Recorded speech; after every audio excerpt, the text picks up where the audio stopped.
We must constantly look at things in a different way.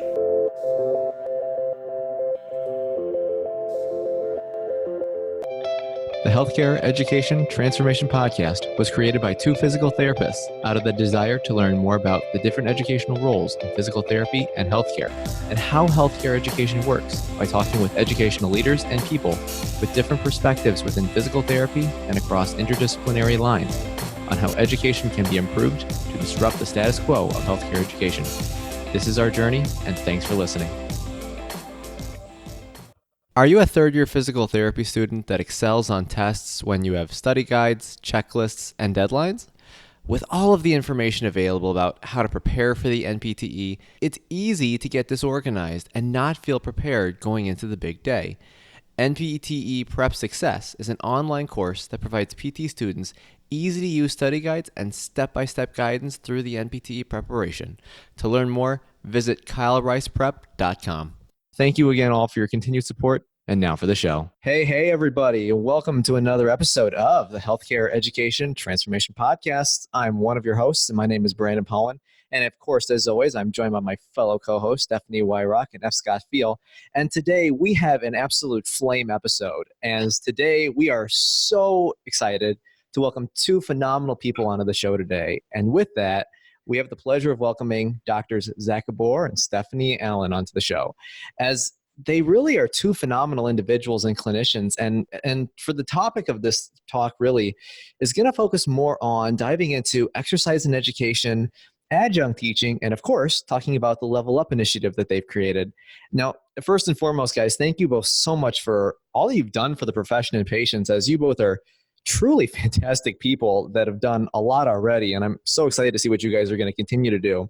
And I really look up to you guys and respect you a great deal from what you guys are doing. But, I do recognize that some of our listeners may not know about you both. For those listeners who perhaps aren't aware, would you guys be willing to give just a brief intro into who you are and about how your journey has led you to where you are now? Well, that intro is pretty hard to follow up. Thank you very much. You might be giving us a little too much credit, but we're still hoping to do some pretty big things. So we actually both went to Ithaca College in upstate New York. I'm a couple years older. I was actually the teaching assistant for Zach's class. And I actually, after school, and I think we'll get into this a little bit later, but was still feeling a little not so confident and unsure, so I decided to apply for and go for a residency. And so I stayed around Ithaca and did an ortho residency there. Following, I did travel for 2 years, travel PT, where I learned a lot. And then when I was pretty sure about the type of setting and the way in which that I wanted to start learning and to better practice, I had stayed in touch with Zach and a couple of other people, and Boston PT Wellness was a place that just kind of, not only could I see myself there for a long time, but there seemed to be a lot of opportunity for growth, both for myself and for the company. And they really just kind of set a standard a lot higher than what I had been used to seeing during travel. So I said, well, I kind of just kept bugging our boss, Dave, on a monthly basis. And then they were ready to hire not too long after I was done traveling. So that's how I ended up here. And we just opened our second location, and we're kind of just full steam ahead. And for me, so Zach here, first off, thank you for that intro. And just saying, likewise, the feeling is mutual as well, because we really appreciate what you all have done with this podcast, because it does focus on where I think both of our passions truly lie, which is in the use of education as one of the biggest tools for actually creating really, really powerful change in healthcare. That's actually one of the things that Steph and I first connected on, was education, our passion for teaching. I taught through PT school. That was the one thing I always wanted to do, be in academia, which led me to teaching a workshop I created with my coworker who's a strength coach, integrating pain science and strength and conditioning. It led me to pursuing opportunities where I taught this summer at MGH as an adjunct professor.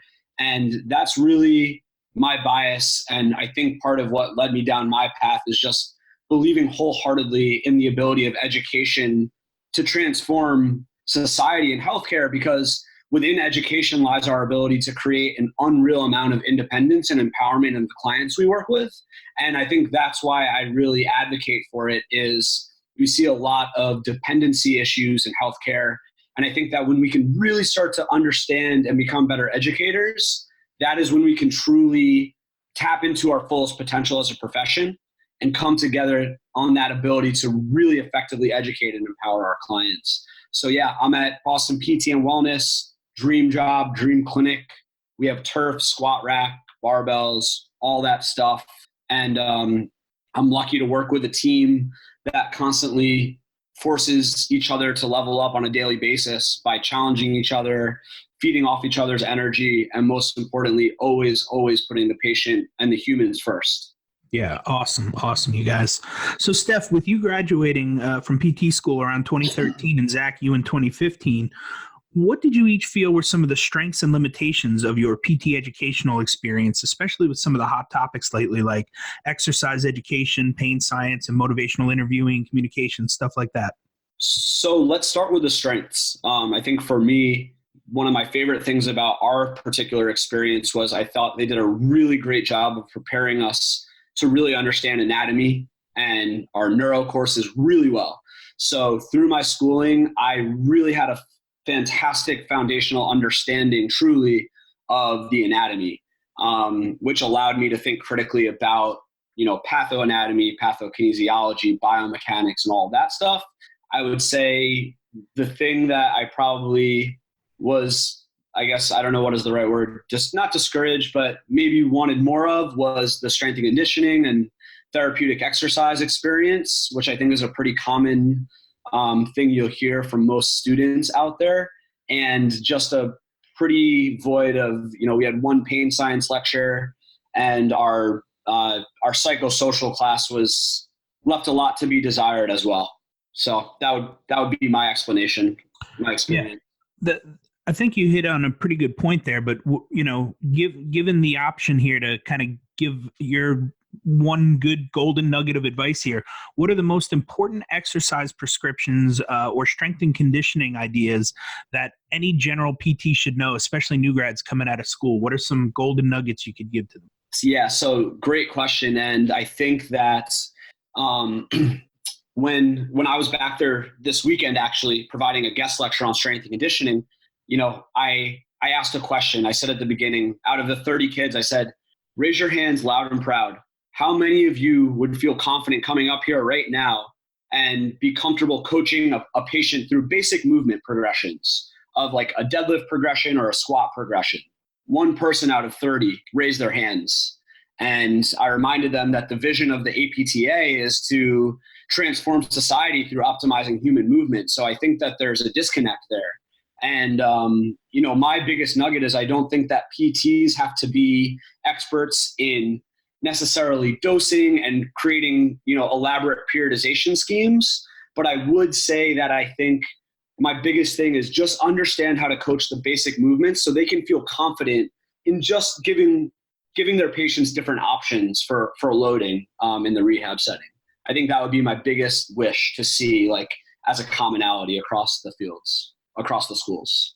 Yeah, I think that's a really good point. I mean, a common thing that happens in our profession, or a common, I guess, statement that I hear people say, is that we don't overload our patients enough. And I'm wondering, Stephanie, kind of, I know you probably agree with Zach on this, but is there anything that you want to add to that? What's your perspective on that?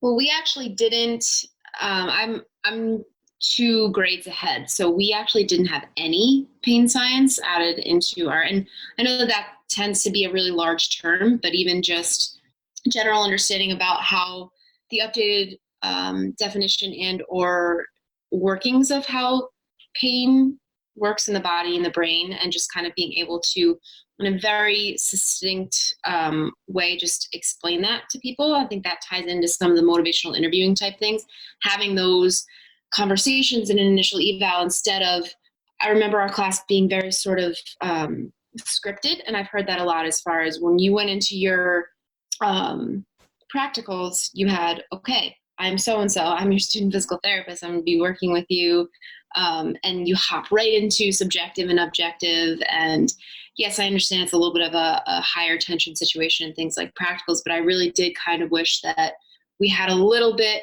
more encouragement and or practice with really just getting to know the person first. I know that that's, it's tough in the academic setting, but I think that whether that was a separate class or part of a separate class, that would have been great as far as my comfort level for even just starting to develop therapeutic alliance with people. I can talk to people just fine, but you still are kind of a little bit formal and a little bit nervous at the beginning. So if we had a little bit of that in basics of pain science, that would have made me a little bit more comfortable. And then again, just to reiterate, these sort of just basic progression and regressions of exercises, and maybe even the basics of some general periodization stuff, not necessarily you would program for anybody, but I think that taking an idea of something like exercise periodization or a 4 to 8 week program per se, and being able to sort of extrapolate that to even what you do on a weekly basis with a patient.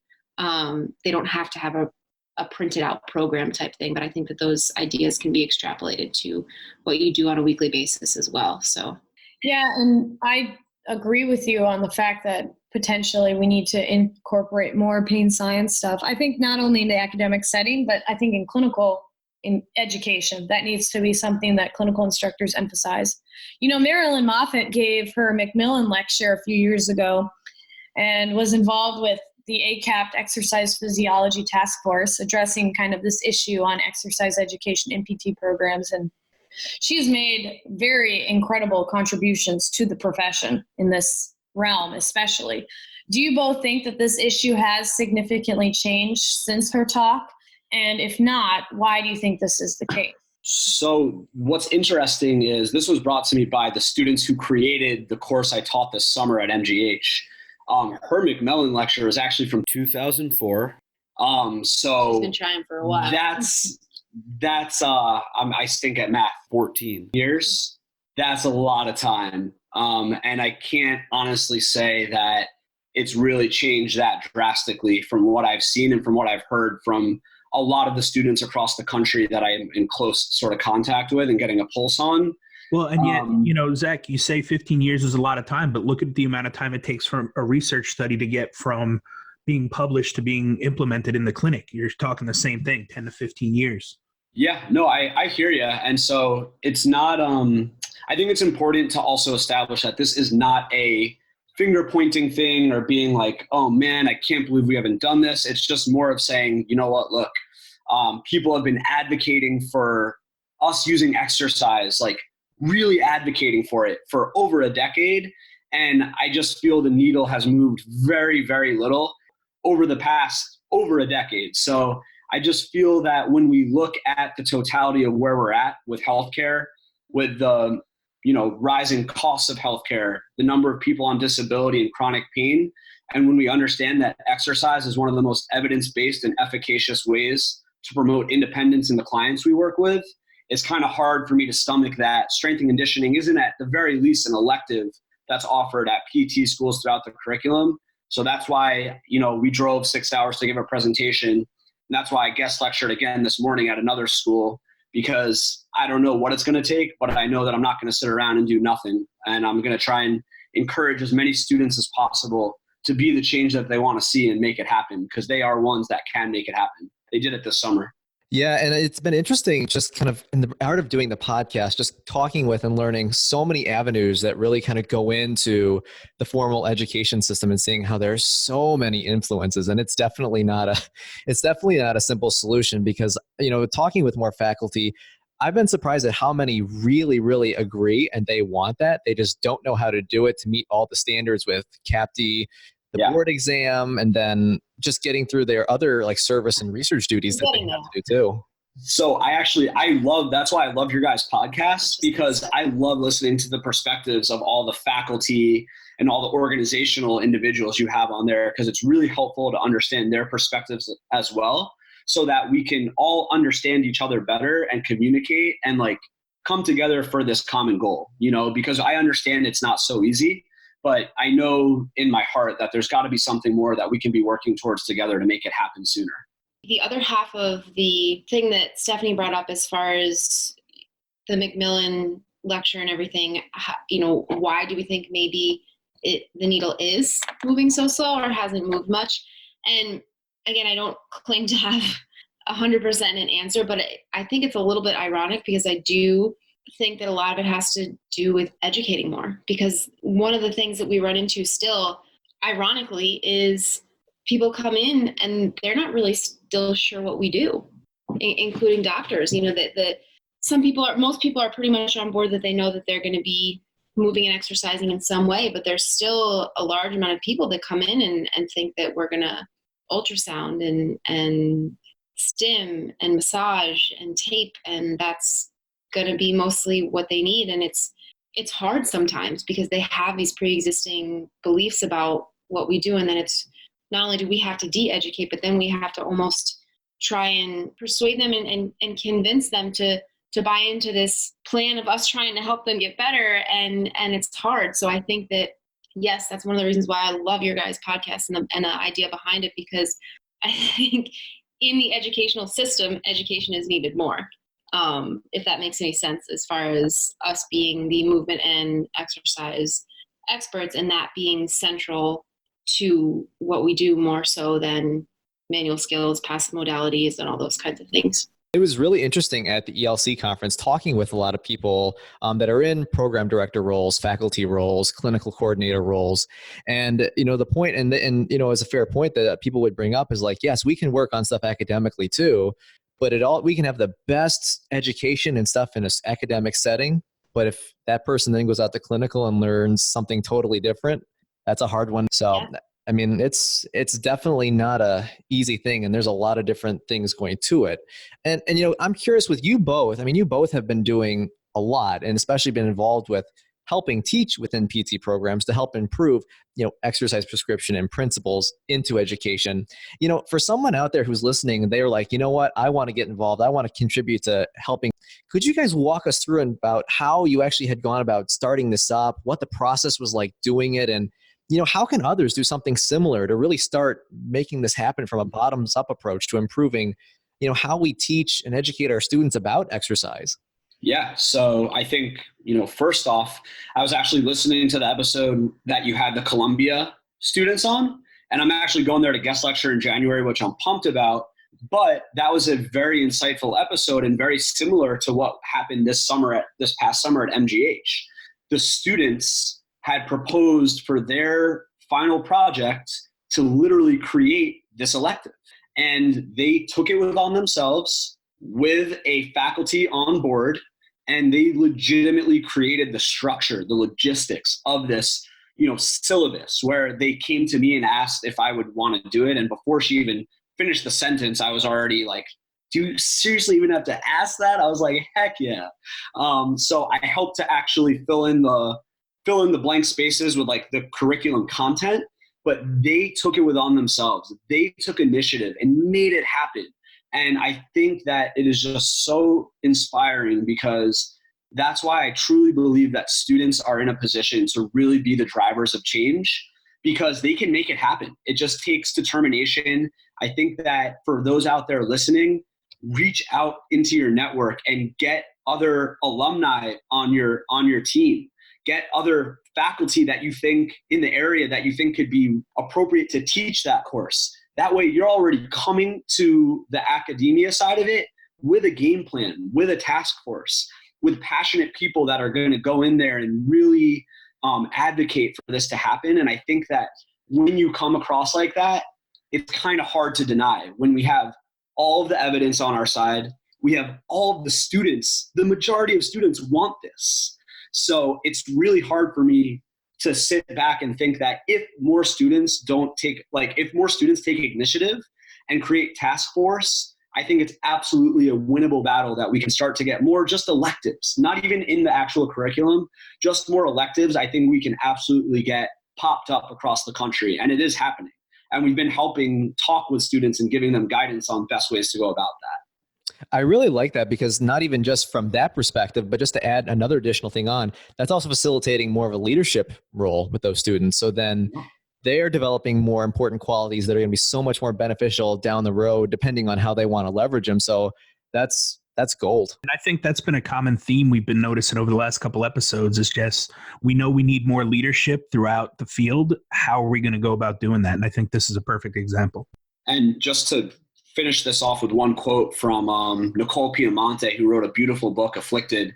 She talks about the state of academic healthcare academia and how it's socialized. And she says, students can no longer be passive receptacles of this information. It can't just be this, here, take it. It has to be a mutual, transparent exchange of information where academics and teachers are still in this leadership role and authority role, but there needs to be more push to encourage students to be more involved in their education and taking charge. So absolutely agree there, F. Scott. I think it's so true, and would love to see more of that and more of that encouraged in healthcare academia. No, absolutely. And, Zach, I'm really curious because, with you kind of mentioning you had done a little bit of some formal adjunct work and me doing a little bit a few months back, I'm really curious just to kind of get what your perspective was jumping into it for the first time. And what do you think were the pros and cons working adjunct? And would you do it in that situation again? Well, so I'm a little bit of a cynical human. And what I mean by that is I don't know that I would ever want to be full-time academic and teaching. So for me, the adjunct role is perfect because I can kind of go in there as this sort of rogue dark horse and not feel so censored over the things that I really feel are important to say, while still absolutely respecting, other professors and things that are being taught, but being able to really say the things that I believe need to be said. And, that it's as simple as that. So I think that's the biggest pro of being an adjunct. There's a little bit of that, less of that tighter leash on allowing you to because it is that's why I don't want to teach in academia, is because there's just so much politics involved where, I just presented at my alma mater and I was told, I was highly encouraged to not talk about anything progressive. And it honestly makes me want to freaking cry. And if you think that that's just the college I went to, you're mistaken. It goes beyond that. And I'm just I'm just sick and tired of not saying anything about it because that's politics and that's the way it goes. At the end of the day, it's healthcare and the humans that we serve are at stake. And we know that there's a better way to be doing things. And it comes back to this quote of, you do the best you can until you know better. And then when you know better, you do better. And I want to see a more collective effort, and I want to see more humility in our culture as a whole profession to just be able to have the conversations without having feelings hurt. Because it's not about that. It's just about having open communication and seeing where we can all collectively look in the mirror and just say, hey, let's do better together, please. It's nothing personal. It's having gratitude and thankfulness for everything that's gone into getting this profession to where it's at. But it's tough for me to sit back and be a victim of the politics and not hurting people's feelings. So apologize for getting a little truthful there. Yeah, no, Zach, I agree with you wholeheartedly. I think adjunct's a really good way to kind of dip your toes in the water and test it out. That's kind of the way that I've been going. And I've had a lot of the same issues that you've had with academia, and I've talked about it openly on the podcast that for someone getting an EDD, I'm not very pro academia. So, what am I going to do with that extra $40,000 degree, right? Well, I also think too, it's important for students to, get that real world perspective. That's why adjunct faculty are very, very important. And, I admire what you guys have done as far as being adjunct faculty.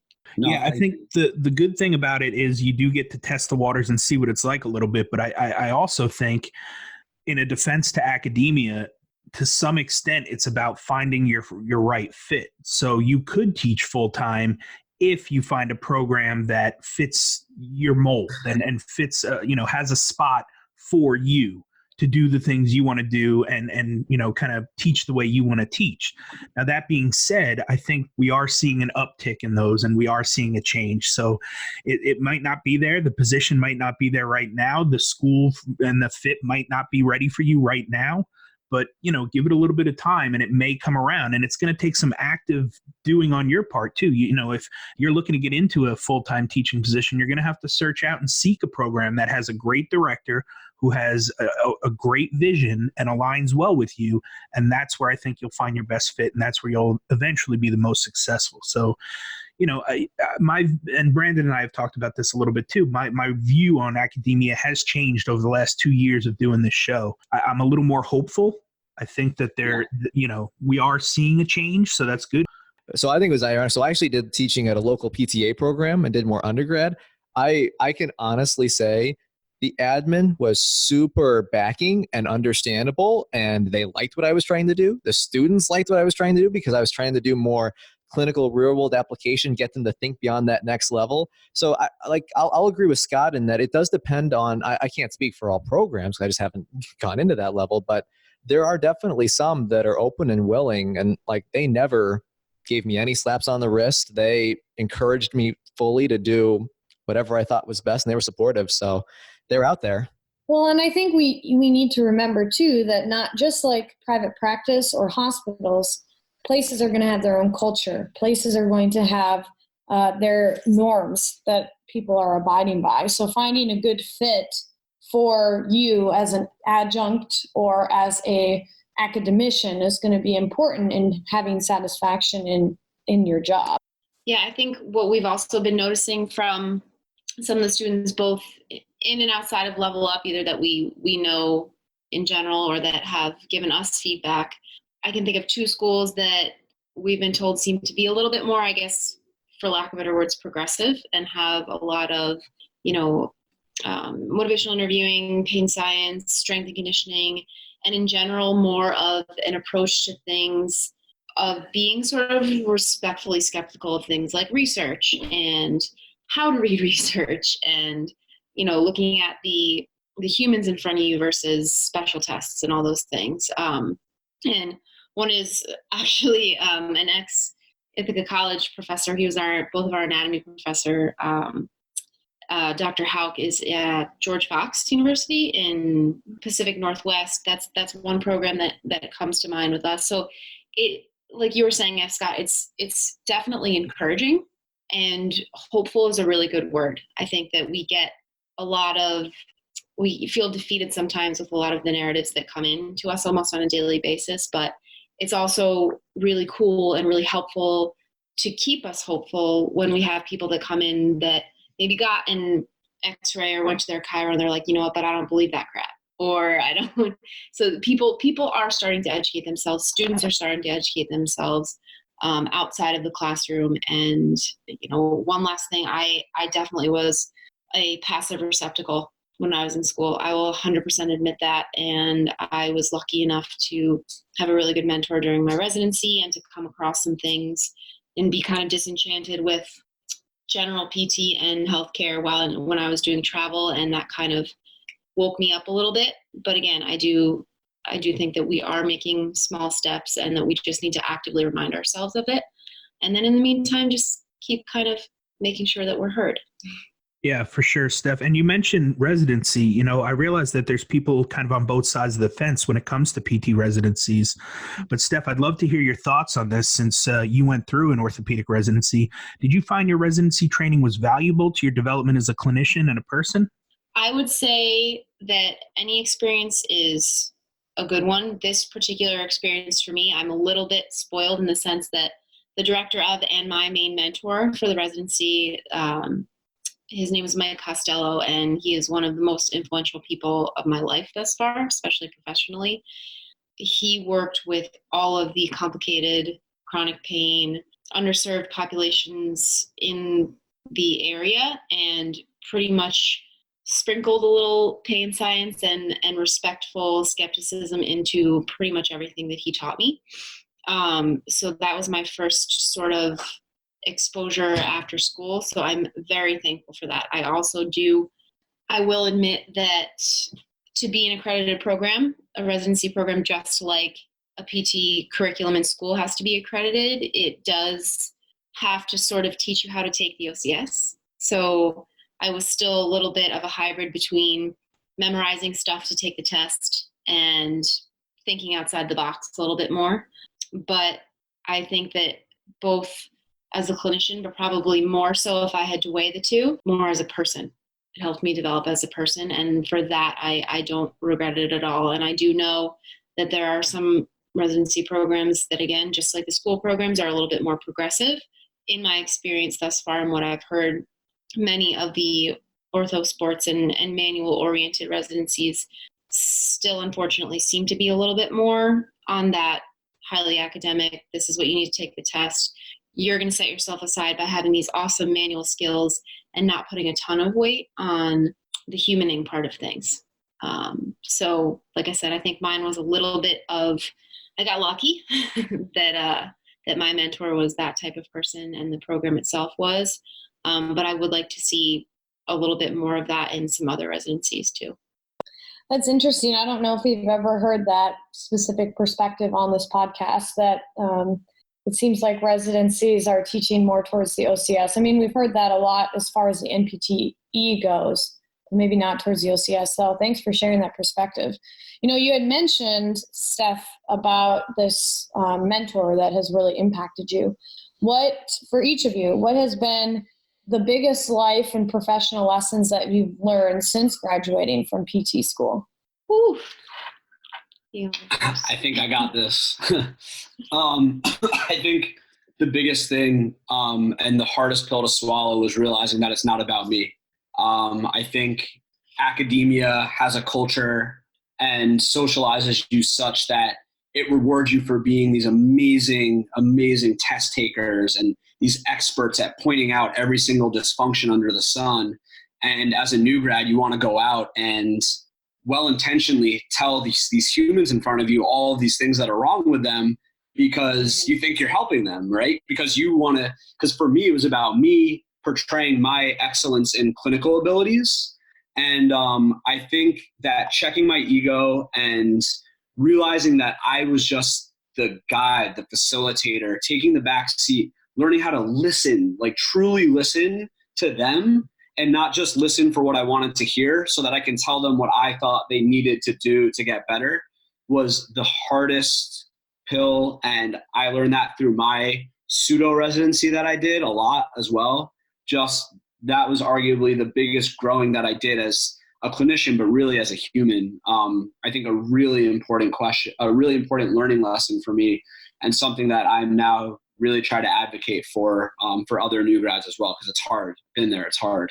Yeah, I think to sum up what you just said, I think the biggest thing is the further I've been out, the more humble I've become and the more comfortable I am being humble and honestly being okay with saying, I don't know.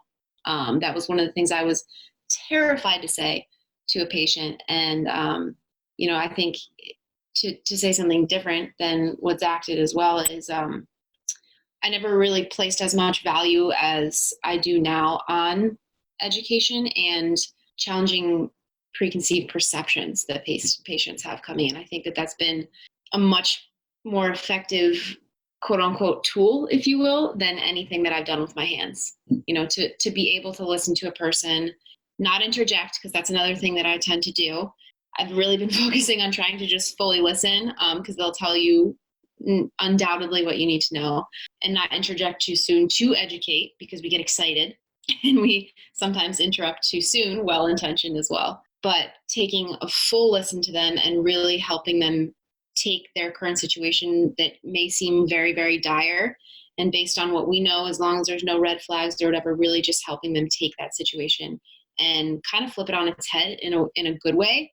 Like I said, kind of playing around with the art of that over the last couple of years, I think, again, has been just to see that person kind of, with their shoulders up in their ears and then have them relax within a session just by you educating them. That tool has gained a lot more credence in my mind over the last year or two. No, absolutely. I could not agree more with personally myself too, being a relatively newer clinician.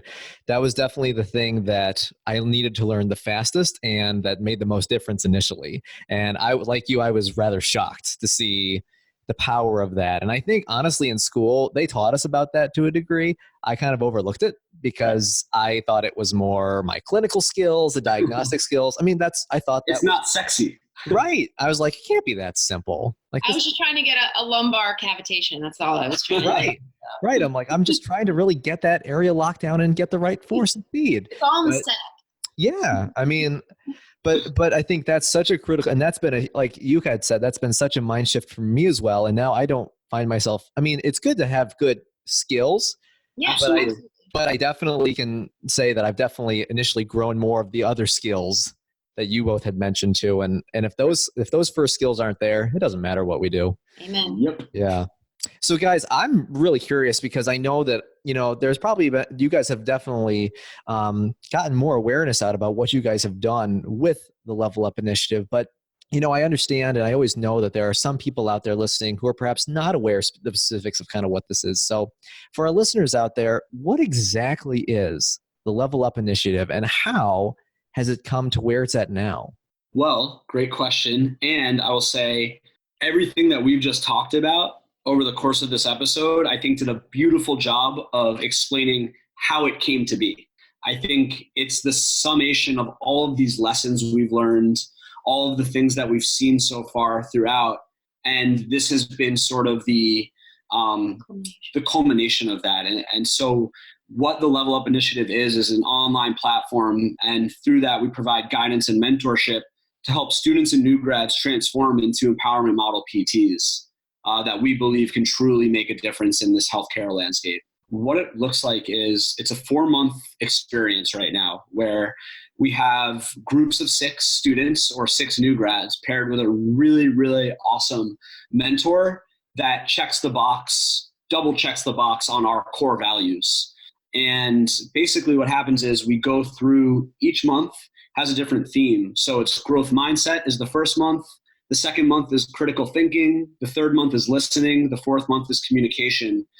To give you some insight, basically what that looks like is, for example, the listening module is the first week is a module for myself. The second one is a guest module from various people in the field. So for example, Chris Johnson provided a really fantastic guest lecture on therapeutic alliance and motivational interviewing, which was really, really great. And the third week is when you actually end up meeting live with your mentors and discussing, having things that we lead them through. So we give our mentors kind of like a guided, firm but flexible format to discuss these things and some of the concepts as they relate to both personal and professional growth. And then the fourth week's a reflection week where we give generally like a task or an assignment to really try and reflect on it more and grow. But that's it in a nutshell. And just providing other suggested readings, articles, books throughout the experience and facilitating more networking as well online on the Facebook group. Maybe a little bit early, but what have been the results of people going through this program so far? Honestly, I'm huge on constructive criticism and have been begging people for some. And there's been some logistical things that we can work out a little bit better. But from the actual experience, the feedback we've been getting is unbelievable. Students, new grads are essentially telling us that it's been one of the most, if not the most transformational and just like awesome experience that they've had thus far, because it resonates with kind of the purpose of why we did it, which is our belief in really instilling more of this mindset and this culture and these like core values first, and then using that as a lens to kind of see the healthcare landscape and allowing them to really grow into and become amazing clinicians and humans really. And so far the feedback's been really great. And that was always one of our core values too, is, word of mouth marketing is what we believe in the most. And all the networking, all the relationship we've built have been totally authentic. The experience we try to provide is truly authentic.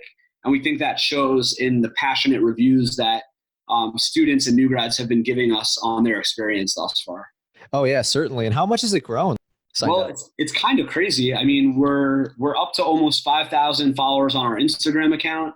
And we have about 1,000 people on our mailing list, which is just absolutely nuts because I don't even know that was really in my 1-year goal to have that many people involved in it. So to see it catch on, to see it being supported by some of the bigger accounts also in social media, I think it's just been really fun to make it our mission also to collectively reach out to different networks and different people, get different perspectives.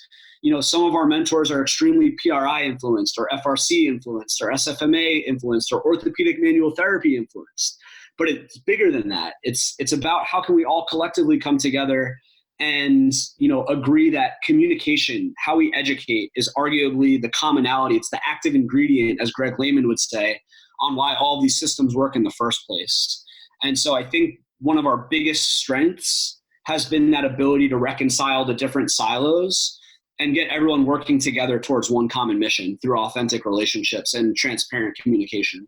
It has, if nothing else, opened their eyes to a new option of thinking, even just a little bit of a different avenue or lens through which to look at things that they've learned. And it's been nothing short of enlightening, I think. And that's kind of like the vibe we've been getting, and all in a positive way. Like they can take that and run with it in whatever way that they can. I think that's encouraging. And some of the conversations that have come out of it, just having my one little mentee group so far, I leave almost every conversation thinking these kids are, I call them kids, but they're not that much younger than us. But these humans are about to do something really cool. And when we were in Ithaca, just to speak to that really quickly, after our talk, we went out to dinner with a handful of the kids that came to see us speak. And one of the students said, no alumni have ever come back here and spent this amount of time with us. Well, in their defense, it is Ithaca, right? And it's balls cold up there. So I totally get it. Unless it's like June through September. But what we had to say to him was like, really, the only thing I could think of was, you guys are the ones that are going to really be the big game changers going forward. So it's not even a question in my mind that we would spend this time with you. And that was a really cool moment for me. Yeah, and that's awesome. And, I'm really curious. This is just a kind of follow-up question. With doing this whole initiative, I'm sure you guys have learned a lot about the process, about yourselves, about others. So I'm going to expand an earlier question, now put it in this context. What's been the biggest lesson you guys have learned since starting the Level Up initiative? Well, man, time management or how much I suck at it. No, I'm kidding. I don't know. I think just to give it two answers in kind of a positive light and a negative light, I think the positive thing I've really learned is that there's so many amazing people that want to help make this world a better place and make healthcare a better place. I think we figured out a way to leverage that through this initiative and getting as many people involved as possible. I think in the quote unquote negative light, or from the personal growth, it's just been why it's important to understand more about technology, marketing, the whole online web navigating is something that's so new to me. I never in a million years wanted to own anything.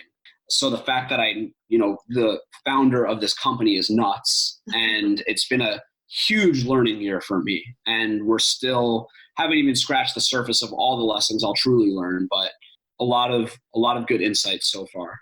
Yeah. And I would say that I'll start with the negative, that I've realized how much young clinicians and students feel kind of stifled, or as though they don't have a place or a voice to express some of these concerns. So they do kind of just go along with the, oh, well, you'll learn that once you graduate type thing. And so I'm thankful that this ended up materializing to what it has, because I think that what we've done so far is be able to give them a voice, a respectful challenge, like we call it. But I think a lot more students are taking initiative, which has been super rewarding to see. And the positive part, I think, to circle back around to what F. Scott said, is this whole process has made me a lot better at remaining hopeful. And that's been really comforting. I love it. And, I know besides you guys had mentioned some of these things earlier. I know, Zach, you kind of mentioned getting more in the groove and learning the technology aspects and sorting out some of those little logistics with the Level Up initiative. But what other ways, besides what you guys had already mentioned, what are some specific ways that you're looking to continue to grow and change this initiative to continue to further the mission? Yeah. So I think, one of the themes that we find ourselves coming to is, our mentorship. We had 55 people in it. Now we're going to have 102 people in it with 17 mentors, but we still have 1,000 people on the mailing list. So one thing we're really working on is how we can further serve that population who's not necessarily in the mentorship. How can we still make them feel as involved through more seamless and constructive email campaigns and sequences? One of the visions that we have and what we really want to do, because this is all free, let you know, this is all free for students and new grads, because I'm not putting a price tag from keeping people from being involved, because it's bigger than that. But what we are seeing is, I don't know if you're familiar with like precision nutrition at all, but what we kind of want to do is create this really well done 4 to 6 month experience for new grads that will really transform, in particular, like their communication abilities and make them really more confident empowerment model PTs through this really cool interactive 4 to 6 month experience that will open up twice a year, with the hope that, one of my biggest visions with this is in like 3 to 5 years, would love to have that option to be able to give that to clinics and some of the bigger PT companies with hopefully enough of a following that we can help them shift their culture to adopt some of these things. So new grads will actually want to work for some of these companies that are very productivity centric, because the cynic in me originally kind of wanted to see these companies burn to the ground. But now I'm realizing that they're in such an amazing position to provide better care that if I can work with them and temper some of my emotions, I think it would be way cooler to see them succeed and help them succeed and help our profession get to the next stage. Yeah, you guys talked a lot about the soft skills, or, you can call it whatever you want, humanistic skills. At the end of the day, it's just communication, right? Yep. I mean, it's communication skills. So let's talk about a written form of communication, right? What are some of the top books that you guys have read that you'd recommend to all healthcare providers? Well, I think we both agree, Mindset, first and foremost, because by Carol Dweck. Yeah. And I think for me, that's because to truly become a great communicator, it first starts with reflecting. And I think that mindset really teaches you the value of reflecting. And in that can come tremendous, tremendous intrinsic motivation to become better and cultivate better communication skills by being a more authentic self.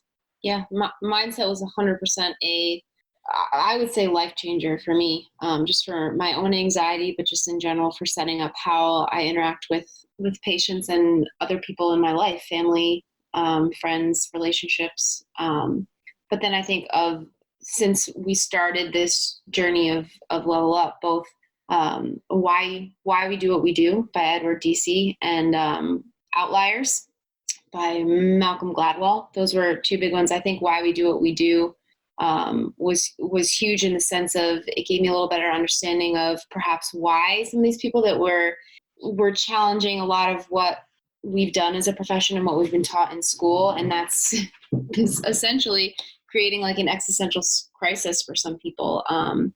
And they talk about other things in the book, obviously, but I think for me that gave me a little bit better of an understanding and maybe playing devil's advocate in my own mind as far as for when we come up against a little bit of resistance in this process. Yeah. And two of our other sort of quote unquote required readings for our students is Conscious Coaching by one of your guests, Brett Bartholomew, who you had on. And I think one of my favorite books that I've read thus far is Originals by Adam Grant, How Nonconformists Move the World. And I think that it's that ability, it teaches you to reflect. It teaches you to be more introspective and be more authentic. And I think within that, you can't read a book that tells you how to communicate. You become better at communicating by being more authentic and reflecting and doing it and practicing. So I think all of those books really help accomplish that. I think those are really great recommendations. I know I've read a couple of those books. I really love Outliers. It's a great book. So kind of going off that note, we end the podcast, as you guys know, you're both very loyal listeners, with a very specific question that we ask everybody. If you could change one aspect of healthcare education, physical therapy or otherwise, which aspect would you change and how would you change it? So we were thinking about this yesterday, and I think for me, my initial gut reaction was the biggest thing I would want to see is really a culture shift that really, really, really represents humility. I want to see more humility in the healthcare profession. I think that that's one of the biggest reasons why the needle moves so slow as well, is just because of this lack of humility and lack of transparency and being comfortable having conversations with practical, respectful criticism, constructive criticism. So I do my part in making sure I instill all my students, myself, all of our coworkers with humility as a huge core value of what we do. Because I truly believe that within that will allow us to continue to grow at a faster rate by being more open and transparent and being able to have these conversations without, having to tiptoe around hurting each other's feelings, knowing that that's how we're all going to grow and get better. # growth mindset. The other biggest thing is we talk about helping to transform students into empowerment model PTs in particular, but I think that can be, again, applied to any clinician or practitioner. I think depending on what profession they're in, it's very biomedical or it's very black and white, and they see people as parts that need fixing. We've heard the analogy before of viewing patients as an automobile or a car that need parts that need to be fixed. So I think that my other biggest thing that I would love to see change is one of more towards this empowerment whole human view versus someone that comes in as a diagnosis or an imaging report or an illness that needs to be surgically repaired or given medicine or Fixed. have something be done to them. That would be awesome. It sounds like you're kind of advocating for the biopsychosocial model. Is that pretty accurate? One could say that. I think those are some good answers there. And, this has actually been a really, really fun discussion because I love how every single episode, I always learn something. And I love that because that's just another reason why we do this. And I hope the listeners have as well. But guys, I realize that there might be some people after listening, they kind of want to check you out, or maybe even if they have a question for you guys, where can they reach you guys or follow you online? Should they want to kind of reach out or just see what you're up to? Yeah, we're both sometimes in charge of the Boston PT Wellness Instagram page. That's just at Boston PT Wellness. I am a lot more comfortable on Instagram than I am Facebook, but I'm trying to get better. On Instagram, I am at stephalen.dpt, and Facebook just Steph Allen. You can check out I'll let you talk about Level Up, but the Boston PTWellness.com is just our work website, and then Zach can tell you about the Level Up website too. So you can find a bit more about me at my personal Instagram is Simple Strength Physio. So at Simple Strength Physio, and running at the Level Up Initiative is the Instagram account, the website being thelevelup.initiative.com.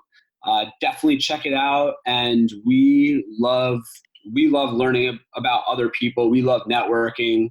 So please feel free to reach out. I mean, Brandon, I still remember to this day, the first time that we chatted on the phone was one of the most fun conversations I've ever had. And Scott, the same goes for you too. It was just initial fireworks because you can sense within seconds the authenticity of the other party. And I think that's why we've so appreciated even more so the work that you guys all do together for this podcast, because education isn't necessarily the sexiest thing ever, but we truly believe that what you guys are doing is such an incredible and insightful step in bringing people together and hearing different perspectives, sides, yep. because that is so important to hear each other's perspectives so we can better understand how to move forward. So Well, thank you guys, seriously. No, thank you guys, because it's just been amazing seeing what you guys have been able to achieve, the mission you're on. Because, like you said earlier, we're kind of complementing each other. We're just going at it from different avenues slightly. Yeah. Like you're getting more of the post-professional graduation. We're trying to hit more of the entry level. Symbiosis, my man. I know, pretty much. But I mean, you guys have done tremendous work already. And to our listeners, strongly recommend checking this stuff out, because I can't tell you how many students or new clinicians that I've heard that have said that these are the areas that they felt were challenging after graduation. And this is definitely a very technology-friendly, easy way to get growth and development in this area. So I couldn't recommend it enough. So guys, check it out. Got two awesome people here willing to help. But guys, keep doing what you're doing. Let us know if we can help in any way. And thanks for coming on.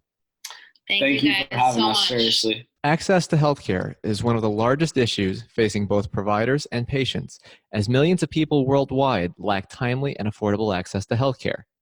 Anywhere Healthcare, a telehealth platform, is a simple, low-cost option for providers and patients that eliminates the barriers to access to all kinds of healthcare. To find out more, check out anywhere.healthcare, which is available in our show notes. And if you use the code HET in all caps when you email to sign up, you'll save 25% off the total cost. Thank you for attending class today, and we hope that you learned something and gained value from the content. If you'd like to schedule office hours with us, feel free to add us on Twitter at HET Podcast, on Instagram, HET Podcast, on Facebook, the Healthcare Education Transformation Podcast, and the homepage, healthcareeducationtransformationpodcast.com. And for those of you following along in the syllabus, extra credit can be obtained by liking us, sharing us, and leaving a review. Let's continue our journey up Mount Educational Success as lifelong learners.